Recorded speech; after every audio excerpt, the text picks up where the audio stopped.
a virtual machine? A VM is just a set of files created when you make a virtual machine. So those files are the VMX, which is the file that is gonna provide you information about the configuration of the VM. So in that file, you can find CPU information, memory RAM information, even what operating system is running in that VM. So going down the list, we have the VNDK. This file is gonna get you just the information about the hard drive, right? So this is not the hard drive. This is the information only. So the next file is gonna be the flat.vmdk. So now this is the real hard drive, right? This is the file that is gonna provide you how much space you provided to this VM. So this file is gonna show you, like, for example, if you gave 40 gigabytes of disk space for this VM, this file is gonna show you 40 gigabytes, right?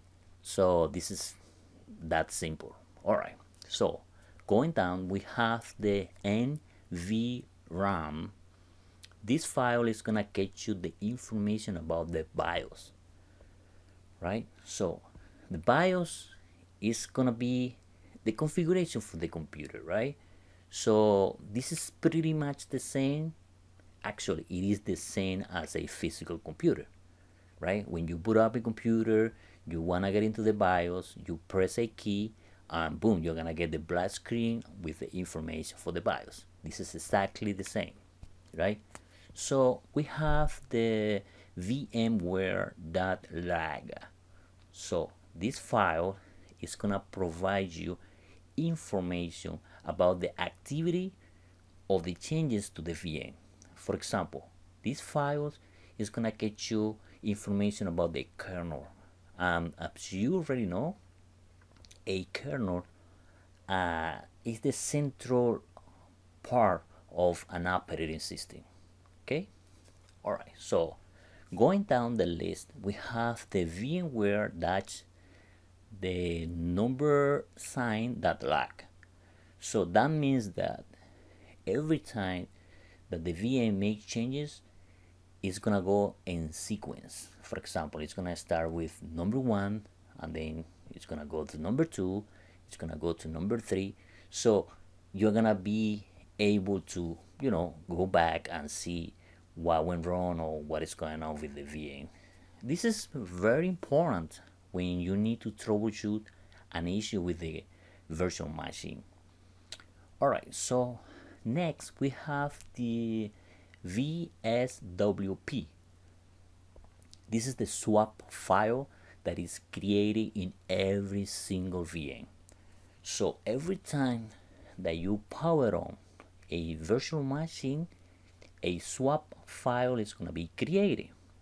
So that information from that file is really important to the hypervisor, because according to that file, the hypervisor is gonna limit it, or is gonna give up memory according, to the state of the VM, right? So finally, we have this VMSD. What is this file? This file is just about snapshots. A snapshot is an state of a VM that you want to save for a later time, just in case something goes wrong with the VM. Let me give you an example. Let's say that on Monday you finish installing drivers, applications, and whatever you need to have in a VM, and on Tuesday you try to upgrade the operating system, but that upgrade damage the operating system. So you have an easy fix right there. You know why? Because In order for you to fix it, all you have to do is to go back to the snapshot that you created on Monday and restore the VM once again, and that virtual machine is gonna go back with not issues at all, because by the time that you created this snapshot, the VM was working properly. All right, so in that file, all the activities that you do with a snapshot is gonna be either in that file, or the virtual machine is gonna create more snapshot files, right? So this is a nice way, to fix a virtual machine. Okay, guys. So as you can see, a virtual machine is just a bunch of files, in a data store. Those files can be in a local data store or an external storage, right? You know that when you have an external storage, you bring all those loans to the ESXi hypervisor and create data stores, right? So those files can be local or external, right?